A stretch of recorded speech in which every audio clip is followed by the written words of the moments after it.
Even after writing 11 books and winning several prestigious awards, Maya Angelou couldn't escape the nagging doubt that she hadn't really earned her accomplishments.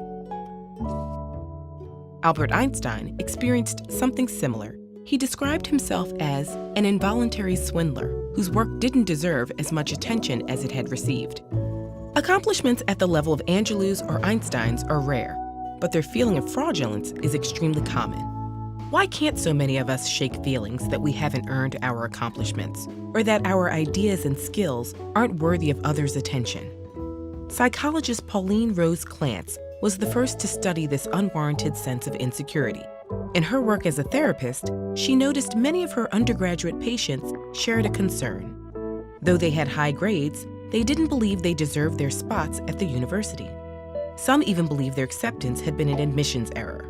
While Clance knew these fears were unfounded, she could also remember feeling the exact same way in graduate school. She and her patients experienced something that goes by a number of names: imposter phenomenon, imposter experience, and imposter syndrome. Together with colleague Suzanne Imes, Clance first studied imposterism in female college students and faculty. Their work established pervasive feelings of fraudulence in this group. Since that first study, the same thing has been established across gender, race, age, and a huge range of occupations, though it may be more prevalent and disproportionately affect the experiences of underrepresented or disadvantaged groups. To call it a syndrome is to downplay how universal it is. It's not a disease or an abnormality, and it isn't necessarily tied to depression, anxiety, or self-esteem. Where do these feelings of fraudulence come from? People who are highly skilled or accomplished tend to think others are just as skilled. This can spiral into feelings that they don't deserve accolades and opportunities over other people.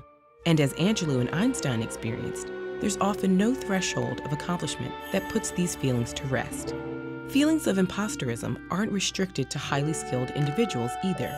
Everyone is susceptible to a phenomenon known as pluralistic ignorance, where we each doubt ourselves privately, but believe we're alone in thinking that way because no one else voices their doubts.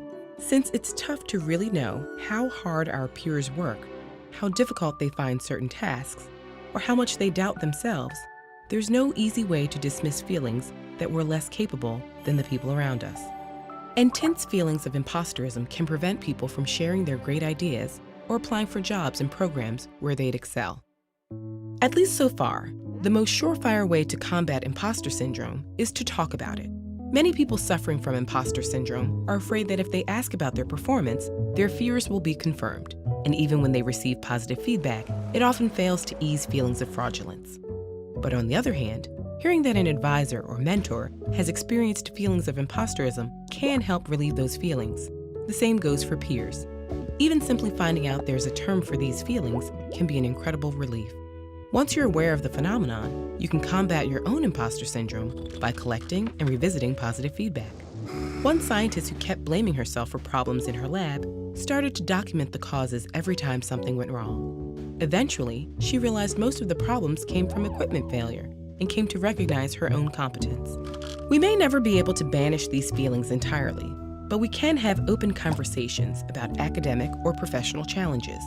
With increasing awareness of how common these experiences are, perhaps we can feel freer to be frank about our feelings and build confidence in some simple truths. You have talent, you are capable, and you belong. Everyone can use a little extra kick of confidence sometimes.